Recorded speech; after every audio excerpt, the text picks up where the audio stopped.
अध्यक्ष महोदय,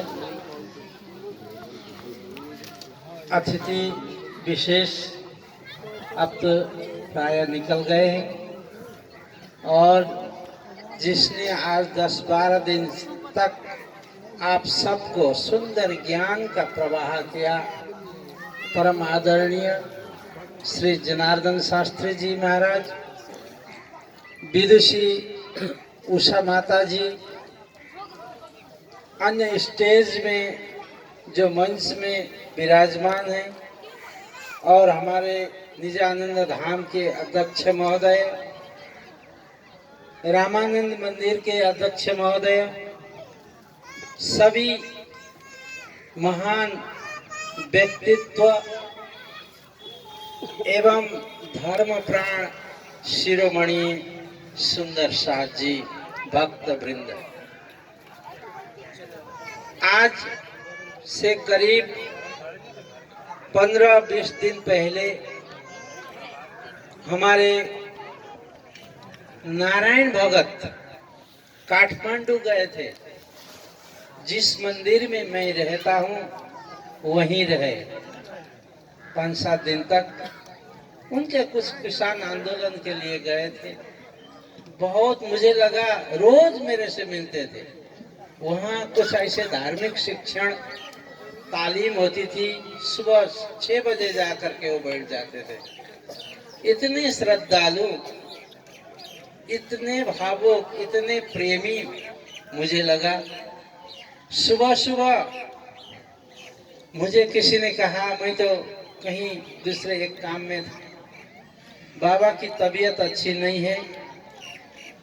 तो हमारे पनीलाल भाई है वहाँ बैठे हैं, उन्होंने कहा, मैंने कहा हॉस्पिटल की तैयारी करो, हॉस्पिटल तो ले जाना पड़ेगा।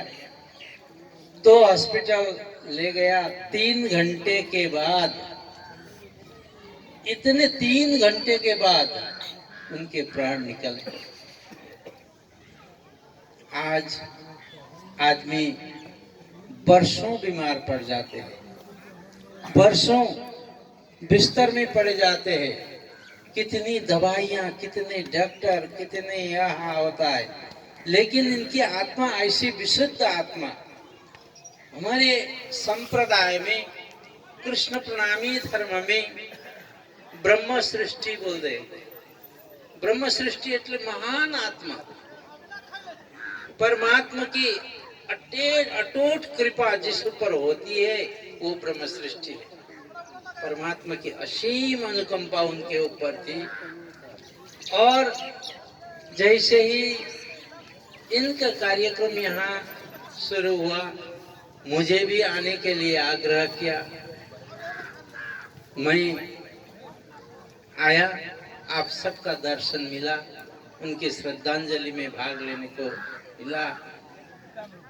अब अगले साल वार्षिक होती है, इसे के जो वार्षिकी, उसमें हमारे संसद, हमारे मेहर, हमारे राजनीतिज्ञ व्यक्तित्वों ने मंदिर के लिए कुछ कहा। बहुत अच्छी बात है। अगले साल जब मुझे भी आने की इच्छा होती है कि मैं भी आऊं, तो ये मंदिर अच्छे तरह से बन करके इसके गजोर आदि ये सब देखने को मिले, मैं ऐसी अपेक्षा रखता हूँ। सब सुंदर साथ मंदिर बनाने में कोई बड़ी बात नहीं है। सुंदर साथ का प्रेम होना चाहिए, भक्तों का प्रेम, मंदिर प्रति श्रद्धा होनी चाहिए, विश्वास होना चाहिए। अब हमारे धामवासी आत्मा नारायण भगत जी के सुपुत्र, 3 सुपुत्र है, सक्षम है। पूर्ण ब्रह्म परमात्मा की असीम अनुकंपा उनके ऊपर बरसी रहे। और हमारे नारायण भगत जी की जो एक प्रकार की धर्म प्रति आस्था थी, उनका जो स्वप्न था, ये स्वप्न को साकार करने में तीनों सुपुत्र कटिबद्ध बन करके लग जाए। इतना ही नहीं, ये तो मात्र आगेवान के कार्य करेंगे, लेकिन हम सब भक्त, हम सब सुंदर साथ इस कार्य में